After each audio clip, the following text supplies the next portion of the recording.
What's going on, y'all? This beautiful box here is the Sx Iii Purple Edition. Really sick, super easy to build, super easy to drive. Even as a beginner, this guy will throw you all the way up to the top instamatically. It's unfortunately a very pricey chassis, but man, it rocks. If you set it up properly and you have the right stuff for electronics and so on, this is by far my wish list if I had one, and I have one, so it's sick. This chassis is obviously for Don from Florida. This is your baby right here that I'm custom building just for you, and I will be testing it and making sure it's 100% before I ship it out to you. So, just cut the seal open the box up, a whole bunch of bags of goodies, a lot of purple anodized stuff in here. Is really sick. This is obviously a couple of bags within one bag. I see bag 3, which is usually your diff, and bag 8, which is usually your front knuckle and your rear spindle or hub carrier or whatever you want to call it. So I'll open this up so long. I'll throw these out, show you what bags are in the bag.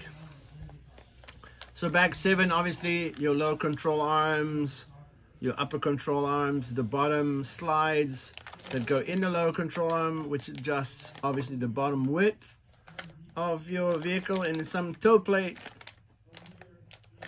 Nice. Bag 3, rear differential with oil, which we're not going to be using oil.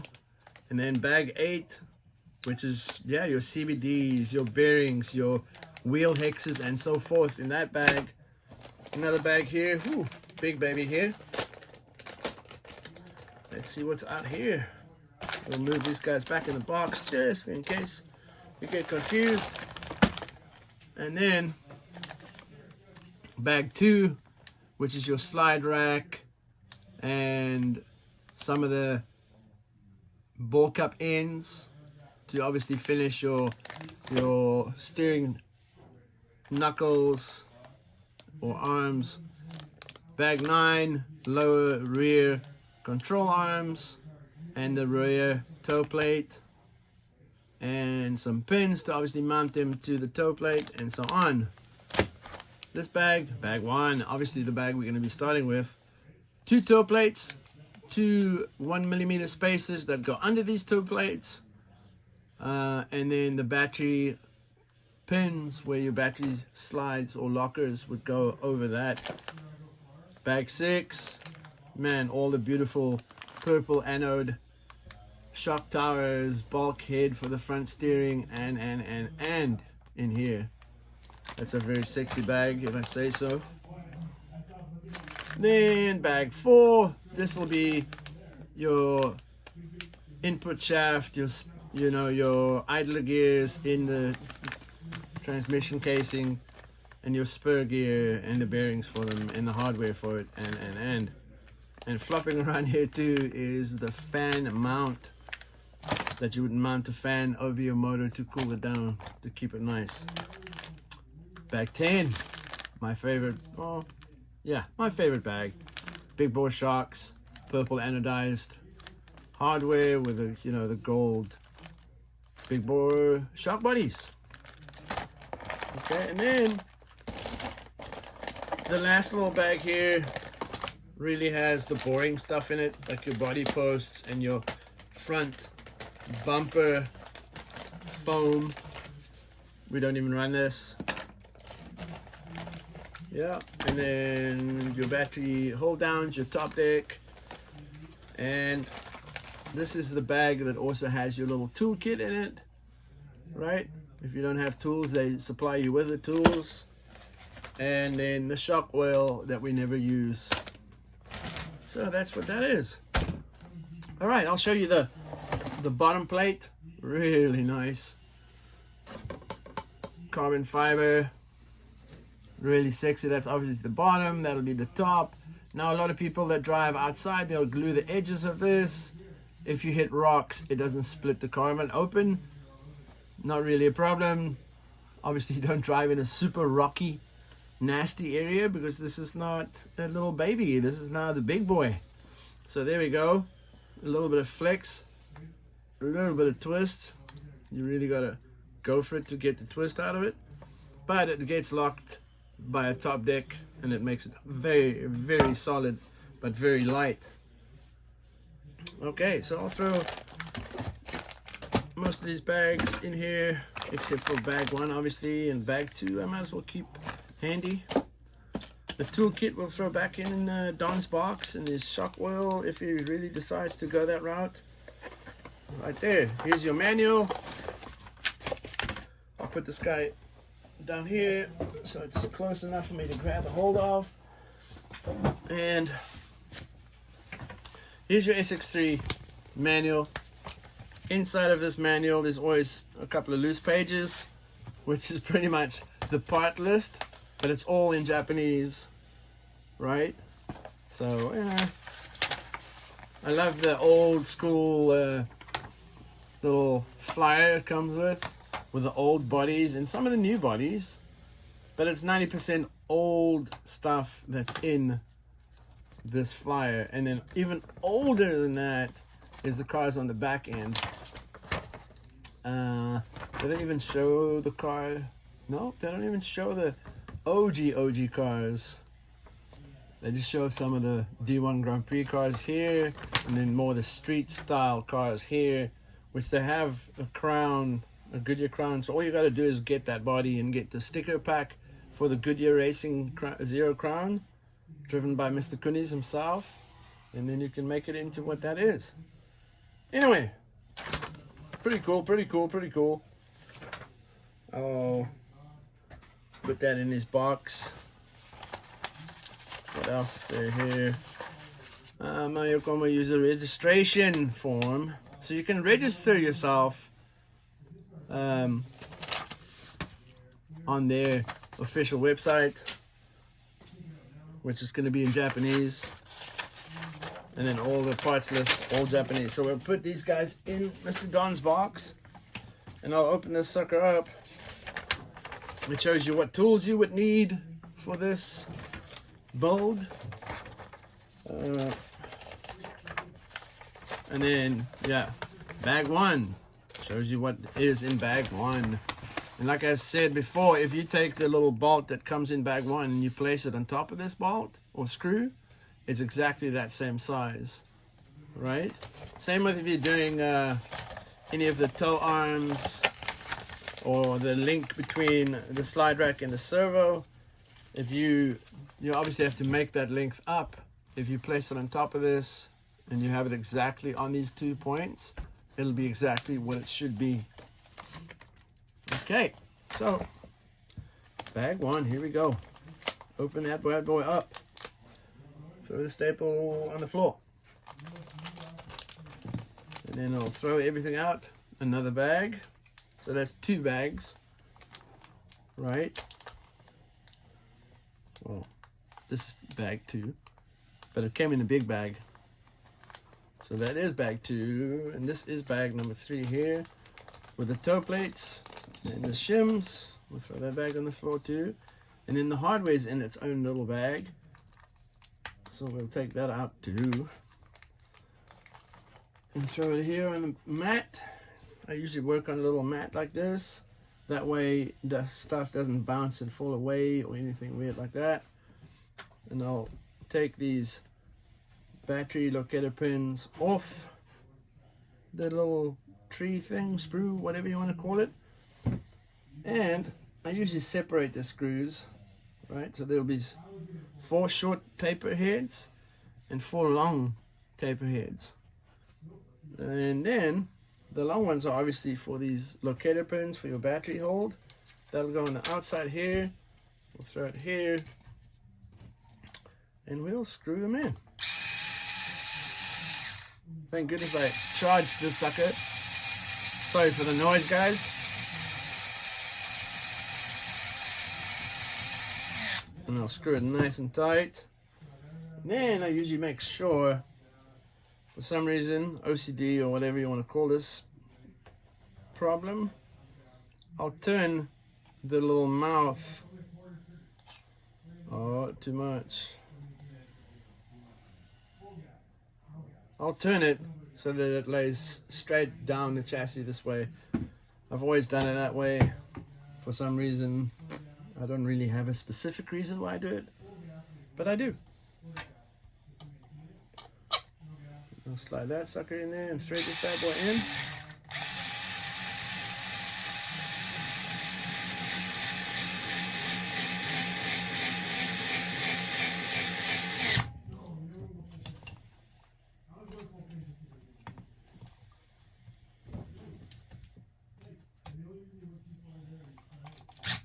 There you go. Yeah, not bad, not bad.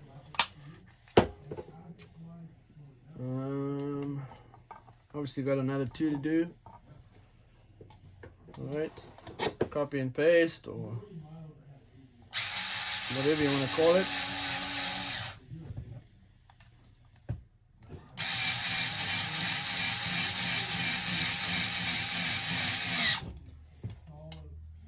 Yeah, pretty close.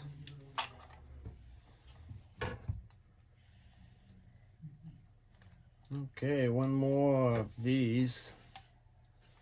And that's this one here.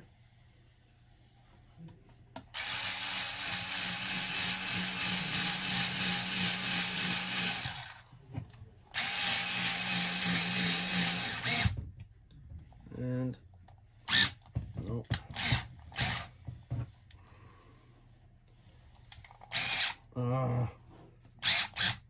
There you go. That's good enough. Look how awesome and smooth that is. It's dented, or it's below the V drilling that they did here. So that button head's, I mean, oh my goodness, guys. So that the taper head would sink all the way in, and if you catch something, it's not catching that screw head. So nice, man. Pretty damn sick, if you ask me. Okay. So here's a tricky, or some people have a hard time with this. If you look at this toe plate, on the one side it's a wide open mouth, on the other side it's a smaller mouth, so that when you slide that little shim in here, or whatever you want to call it, which now will move your pin to the inside or the outside, if you place it, obviously this side is not going to go in, it has to go this way. So that's something to look at for sure. So yeah, kind of keep an eye on that when you do it. Make sure that, you know, it is in the right location and it's turned the right way. So let's say we do the back plate. I usually throw them on here,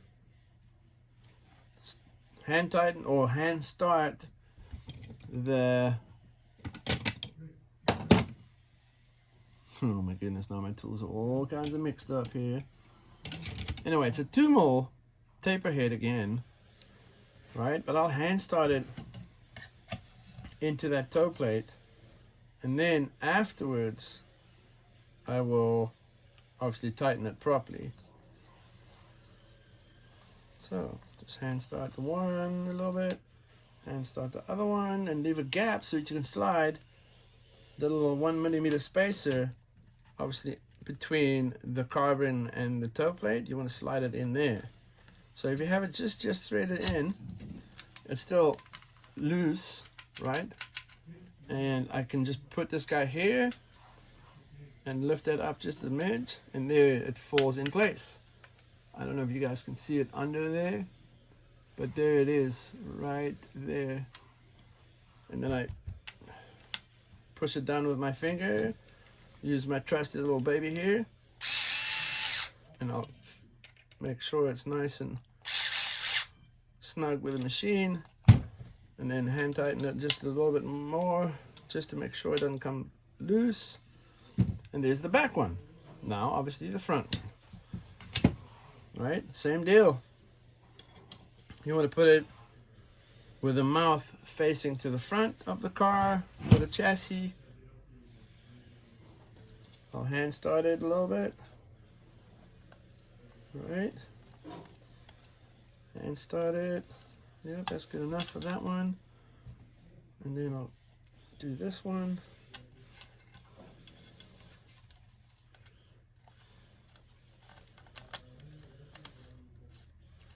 And start it. Slide a little shim between the carbon and the plate. Make sure it's in there. Take my trusty machine here. And then, yeah, make sure it's locked up nice. All right. Bingo, bongo, dundo. Now, we go to bag 2. So, here's bag 2. Let's move this guy out of the way. These guys out of the way, put them where they belong. Simple. So bag 2, guys. There's quite a bit of stuff in bag 2. Take the stapler off it. Throw that stuff, throw this guy on the floor. Right, so there's a full tree with different cups. Next bag would be the beautiful, that's the slide itself. These carbon pieces lock the bearings in between themselves to keep the bearing against the slide. This beautiful piece right here is how you would mount this to this, and this guy would mount to the chassis, and this guy would be a servo mount. Then another little bag has a whole bunch of hardware. Right, another bag would be the bearings for the slide rack. I'll throw that out here. And then this guy here would be the bag with all the ball joints on it and the little racers or the little shaft or whatever you want to call it, where the bearings sit on top of or in or on the shaft. This screws down, right? And then I'll show you exactly how that piece works. Let's just first, I'm not going to do the little turnbuckles and stuff on the camera because it takes too long, it's too slow. So let's just jump straight to this rack with the bottom piece of carbon, right? Don't tighten it all the way, because if you do, the bearings have a hard time getting located onto it. It's not something they tell you. So leave it loose. Just start those screws in, like 2 threads in. Right, so it's still very loose. Then we'll do the bearings onto the little guy, that the bearings that sit on these little posts here, and that slide rack would slide right in the middle of it. So I have one kind of prepped already, where it has the little slide or little, man, I don't even know, the little pillar, if you will. That's a little bigger head than the shaft itself. Those guys will go through 2 bearings. That will screw onto, it'll screw onto the purple anodized slide rack holder, or yeah, let's call it a slide rack holder. I'll spin that around. I'll leave it loose at first so that I can get this guy in place. Then I will crank down on it. This is the point where you need 2 drivers. So I'll tighten that a little bit. Yep, seems pretty good, I think, in that location. And what I mean is, Yeah, that'll work. And then I'll tighten this dude. Like nice and tight. There you go. And I'll tighten this guy over here. So there's your two button heads with a carbon piece that slides right in between. If you look where this is pointed, there it slides right in between the bearing and this guy's base. And there it is. Yeah. So there's the little guy that holds the two bearings with a button head on the back. They lock against each other. And if I don't know if you guys could see this, but where I'm pointed at, in this head, there's a little notch. You want that notch and the other two notches to point to the inside of the slide rack, towards each other. That is because these guys actually are a little bit of a cam, so it's like, you know, a tight round and a bigger round. So as you turn it, it pushes the bearings tighter or looser. Really trick. Really, really awesome design. It's just so well thought out. Yeah. Now I usually put the bearings here if they're not too stubborn. And I put the, come on, be nice.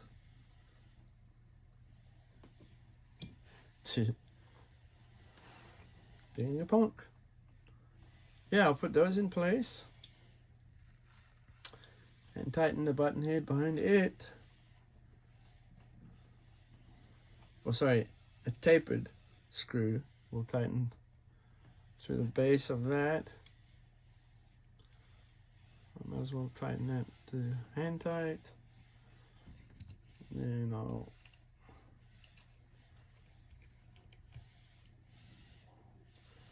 that's just it.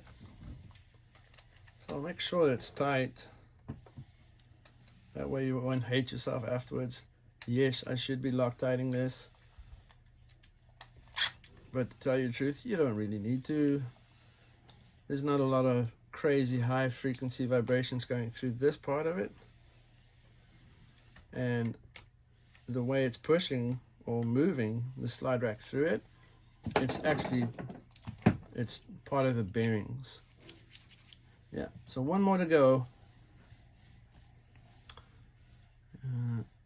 Come on, bearing, be nice. One bearing, two bearings, a tapered head through here, and then we'll tighten this dude on here, if it's going to allow me to. Being a true punk, eh? There she goes.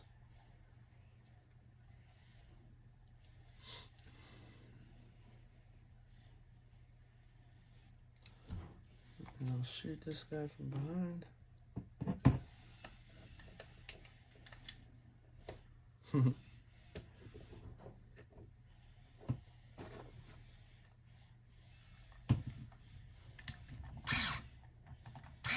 So I loosen it.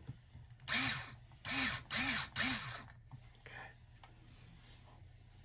I'll place the cam or little groove.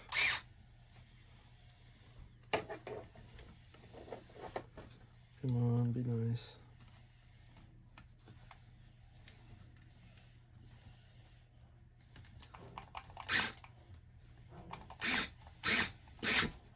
There we go. Now, that's a little tight.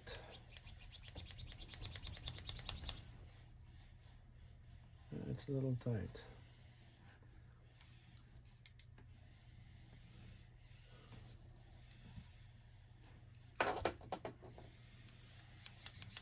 That's perfect. So, retighten it. And all I did,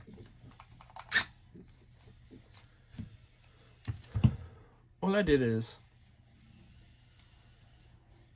like I showed you, these heads have these little gaps in them. All I did is I took this gap from pointing straight through here, I moved it towards that one a little bit, so that means I've moved the bearing away from the slide rack so that it can now move without crazy resistance in it.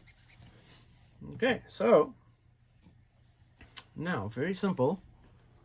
We throw the top carbon fiber piece on here, and that will hold the whole mechanism in place, which is pretty cool because it's sandwiching the bearings from the top and the bottom, right? If you have a bearing sitting in here, it's now going burp and then on top of it, and the bearing can't slip out because there's just enough lip for the bearing to move without falling off the track of the slide rack. Really awesome. These guys that designed this, they were way far ahead of what the game was ready for. I love it. And I'm sure there's other companies like R31 House and, you know, like D-Like and those guys. They also designed slide racks. Even before that, there was Wrap Up Next. But Yokomo, being who they are, they refused to design junk. And they brought on the fire. No doubt about it. Yeah. All right, so here's a little tricky part. There's this, oh my goodness. I don't know if you guys can see that little shim. It's wafer thin. That goes under this carbon fiber, between that carbon fiber and the carbon fiber, just to raise it just a little bit. Just enough so it has all the right clearance and all the right geometry so that things can work the way they should. Amazing. Like I said, these guys were not playing when they designed this. Okay, so there's that dude. And the other one. All in place, and now I just make sure that these are threaded in nice and tight. Oh, come on. I'll thread this one in real tight, and then I have the little button head on the bottom to thread in that one. So there she goes. This guy obviously mounts to your servo with a small little ball joint turnbuckle in between them, and that'll be on the servo's horn. The servo will be laying on its stomach and wiping left to right, which in turn will pull this left and right like that. Now, 2 ball ends on the factory location. That's all we need here. I'll tighten that nice and tight. And I'll tighten this guy really nice and tight.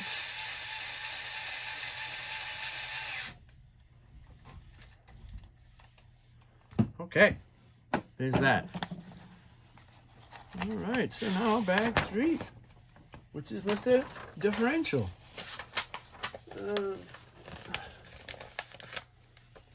I'll show you the diff. It's exactly the same as the YD-2 diff, but the outdrives on this is a lot longer.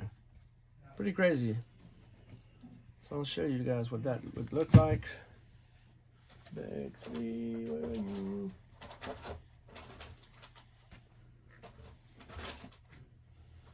Just have to spot it real quick here.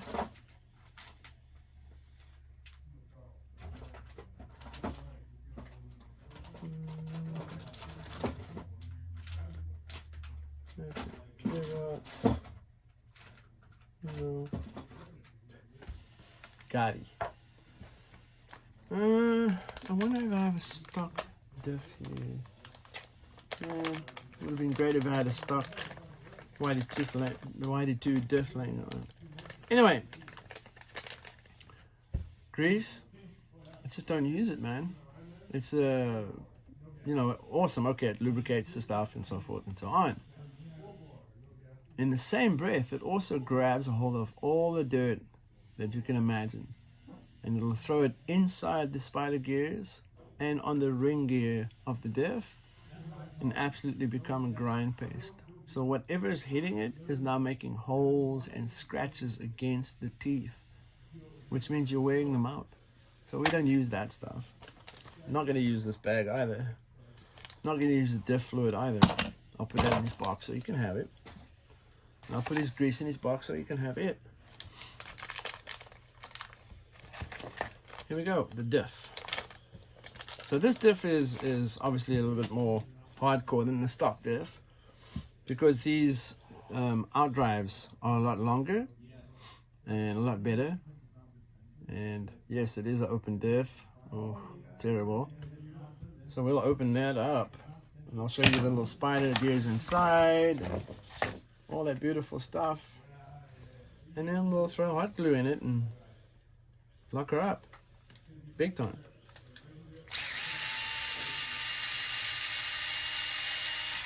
One out, 3 to go. 2 out, 2 to go.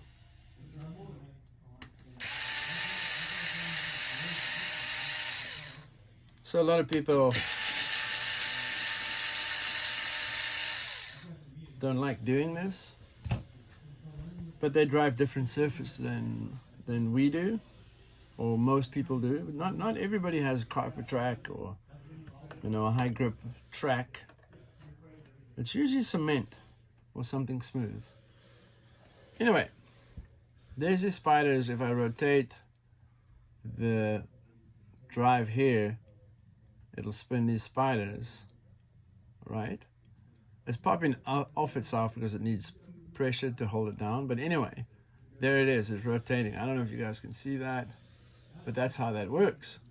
So on this side, if I'm spinning this way, this side will spin the opposite. Not cool, right? And no, don't worry, there's no special way it has to go back in. It's got these 4 pins here. They push and hold down the spider gear shafts. And yeah, you just throw them in this little square mouth and there it is. So if I'm spinning this way, it's spinning that way, right? If I'm spinning this forward and this wheel gets grabbed, this one will pretty much stand still and this one will keep on going. I'd rather have both of them go. So there's that dude out of the way. Now the manual obviously gives you a full breakdown and tells you have to grease lightly, or grease is thinly put up and it assembles it again when resolving it. Don't worry, we're not going to be doing any of that stuff. Hot glue gun in here. She be done. But that's for the next episode. See you on the next one. Peace.